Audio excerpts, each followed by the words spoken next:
Okay, hi everybody. I know we're a little behind schedule, so I'm going to try and make it quick. My name is Sarah Wassberg Johnson. I'm the Education and Programs Manager here at Philipse Manor Hall.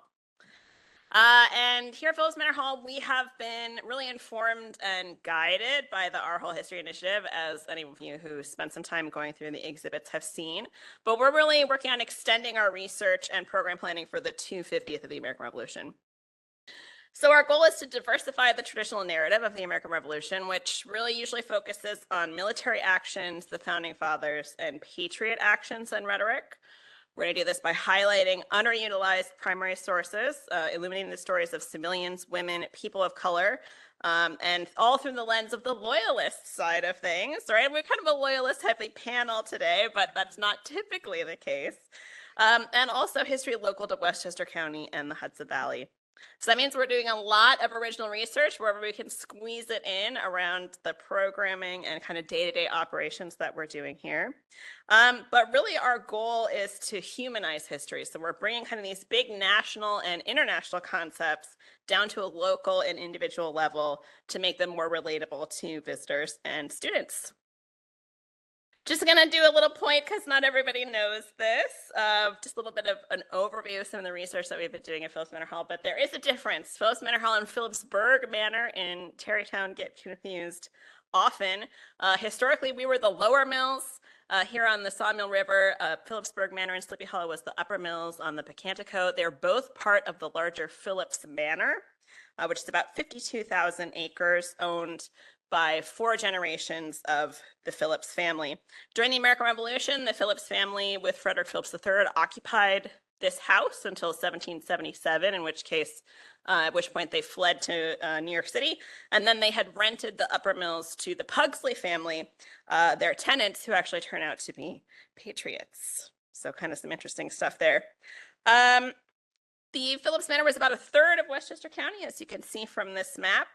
And included the Kingsbridge Toll Road, Albany Post Road, and ship landings here in Yonkers on the Sawmill, at Dobbs Ferry, and at the upper mills on the Pacantico.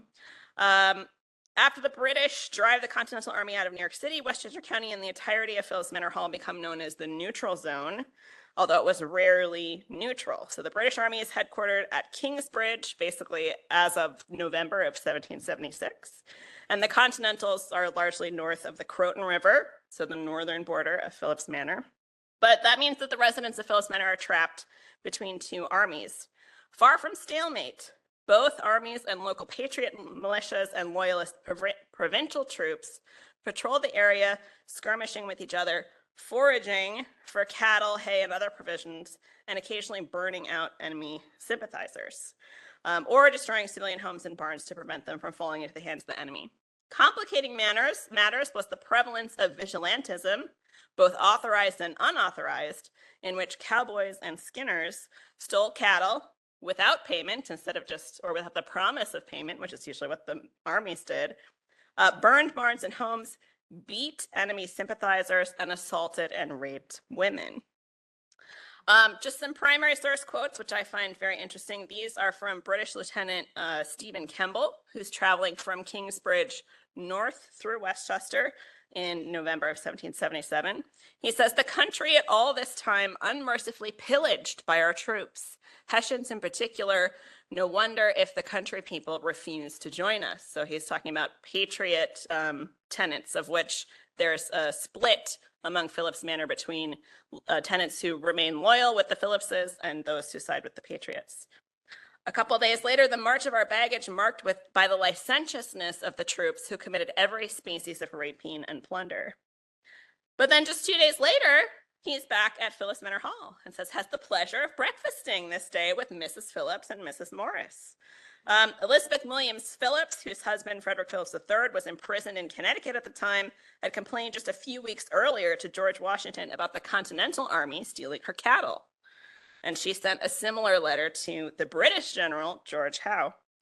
On November 9th, reporting about the retreating Continental Army burning houses and fields, Kemble writes, "In order that it may not fall into our hands, cruel alternative, and what was not expected from people who profess, or rather would have it believed that they profess, the true principles of liberty and are friends to their country, but by their proceedings are the cruelest of enemies. This is one of my favorite images depicting the revolution, even though it is a 19th century painting by German artist Emanuel Lutz, who also does the very famous George Washington crossing the Delaware portrait. And it's Catherine Schuyler burning her wheat fields in advance of the approach of the British. This is right before the Battle of Saratoga. This was based in the time on family lore. Historians now think that it is a legend rather than based in historical fact. But I really like it because it illustrates kind of what was happening with people who were living in, you know, these areas where they've been living there for generations, and all of a sudden the war is happening in their backyard. As I've referenced before, the Philipses were loyalists during the American Revolution, and in August of '76, Frederick Philipse III was imprisoned and would not be released until December of '76. His siblings, well, I'll get into his siblings in a minute. We'll be quick about it.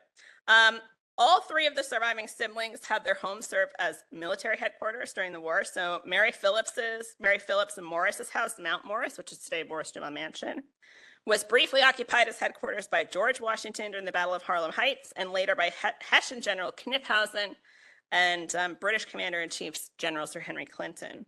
Philipse Manor Hall was home to Sir Henry Clinton during the summer of 1779, which we'll talk about something that happens then a little bit later, and likely served as other officers' headquarters whenever the British Army encamped around the hall, which was fairly often. And then finally, Susanna Phillips Robinson's home of Beverly House, which was located directly across from West Point in Putnam County, was seized in 1777 by the Dutchess County Committee for Defeating and Detecting Conspiracies, and became the headquarters of American General Benedict Arnold in 1780. The Phillipses were the primary targets of the 1779 New York State Act of Attainder, which seized Loyalist estates, properties, and assets. But because of its proximity to British lines, Philipse Manor was not seized until after the war. These are just some portraits of the Phillipses. Philip Phillips, this is some of the research we've been doing, trying to trace the Philip Phillips line. Philip Phillips is in the lower, left-hand corner here. He dies prior to the revolution in 1768.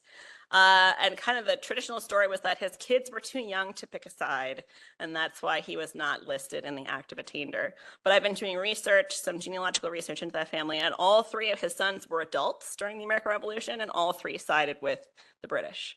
So we're trying to figure out why their properties are not seized.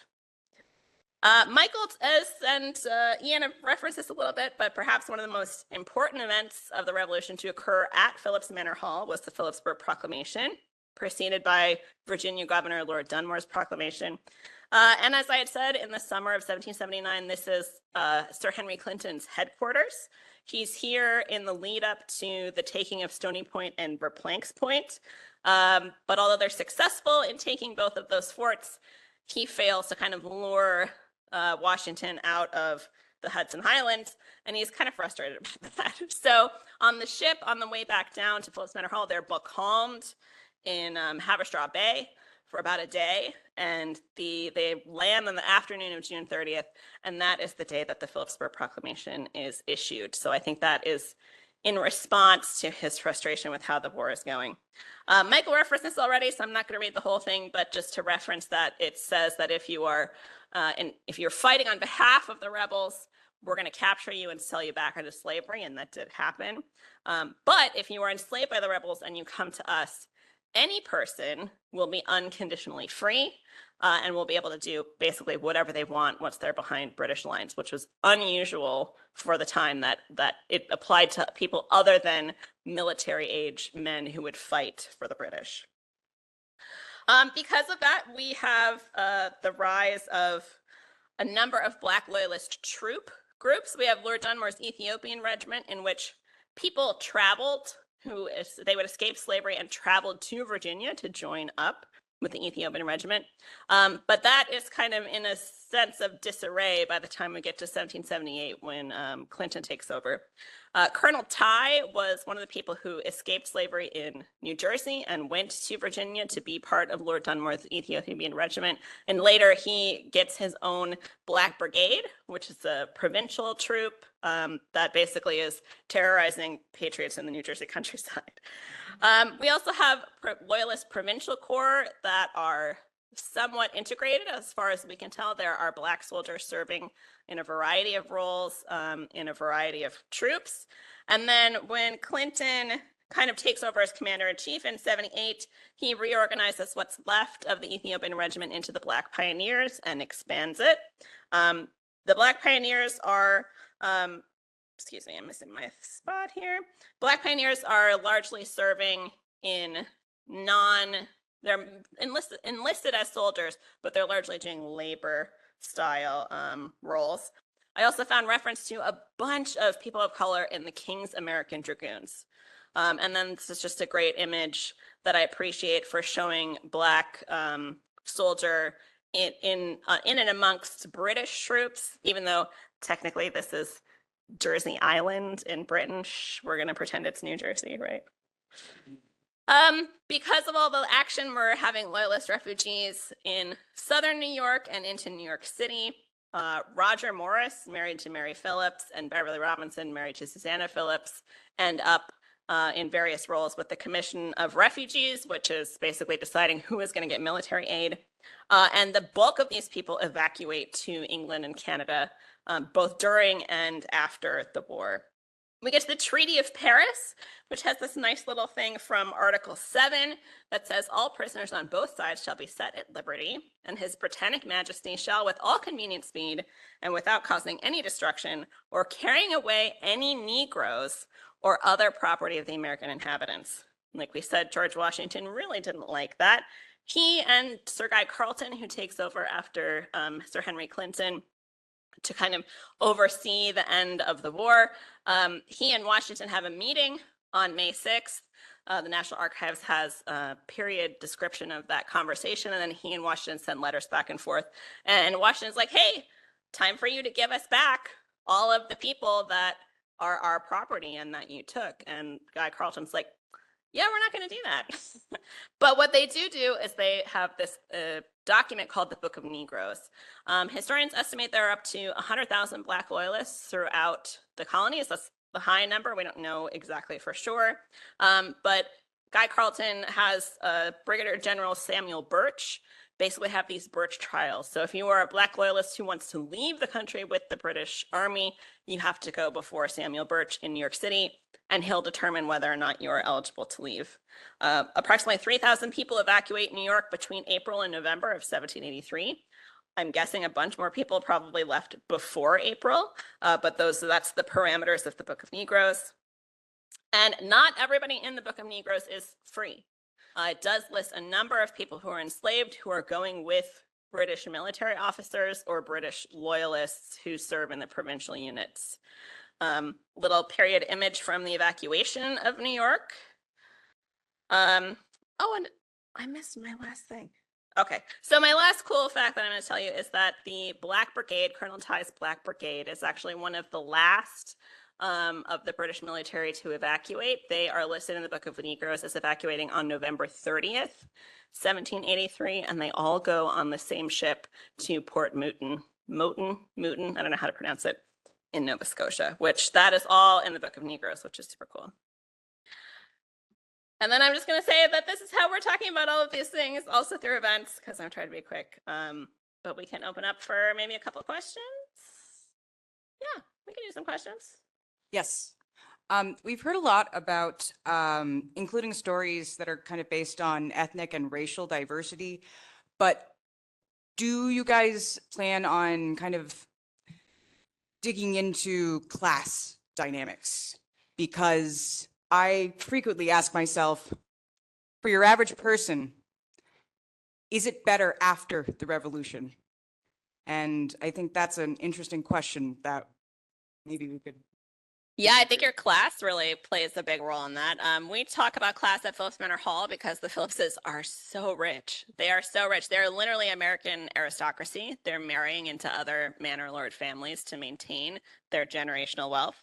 And there's a lot of class issues around tenants and tenant farmers, and also around the Sullivan Clinton campaign and getting more land. So after the French and Indian War, which I'm not an expert, but I know this one fact, so I'm going to say it. After the French and Indian War, the veterans are promised land, except for it says you can't have land that's already claimed by a manor, and you can't have land that's established as Indian land. So guess what? That's all of New York. There basically is no unclaimed land in New York. And so a lot of those veterans don't get that veteran benefit. And the American Revolution, that's a veteran benefit again. You get land as a veteran. So I think that plays an issue. And also the tenant farmers are really agitating, especially a lot of tenant farmers that are coming in from New England that are not established culturally Dutch or longtime English or other ethnicities that have already been tenant farmers for a long time. New tenant farmers that are coming in are agitating to be freeholders, because that's what basically every other colony except for Maryland in the 13 colonies, your agricultural communities are freehold farmers and they're not beholden to a manor lord like they are in New York. So we're trying to do more research into the tenant farmers. And actually Ian and I were talking about this when we met earlier in the week, that we're both doing research to figure out why tenant farmers are siding one way or the other, and kind of what opinions of the landlords are. And definitely some landlords are better liked than others. But Down with the rent. Yeah. Yeah, and that has repercussions even after the revolution. So Philipse Manor Hall, you know, asked what, you know, were people better off after the revolution? Philipse Manor Hall, the patriots who stayed definitely are, because through the Act of Attainder, they are given the opportunity to purchase their own farms. And a lot of them do on very generous terms from the New York State government. In fact, they kind of expand the debt repayment plan a couple of times to try and get these tenant farmers to be able to afford these farms. But for Loyalists, you know, 6 of one, half dozen of another. If you're better off, if you end up in Nova Scotia, maybe not. If you end up in England, like the Philipses, and successfully petition the king that the king owes you money because all your land got seized without payment, you end up not so bad, because the king does actually pay the Philipse family. What's the word I'm looking for? They give them basically my brain is blanking, you guys. They're compensated, thank you, for the loss of their lands. So I don't know if that answered your question. Anybody else want to chime in?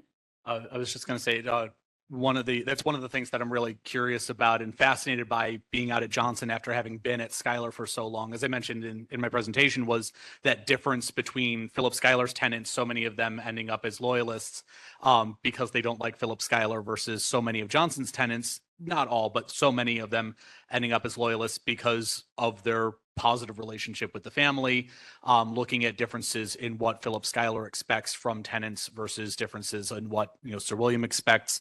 And I'm still just kind of cracking into that part. So Wade, correct me if I'm off on some of the particulars here, but whereas Philip Schuyler is expecting very large cash rents and labor rents all at the same time, Sir William, for many of his tenants, is it 6 or 7 years of improvement on the land in exchange for 2 fat fowl and a day's labor.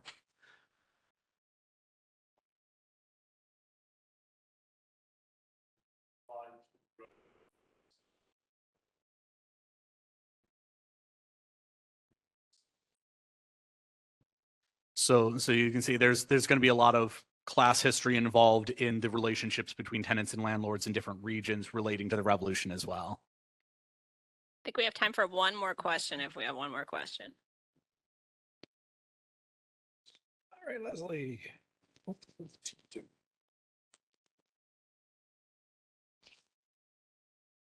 Hi, I've had a chance to go up and see the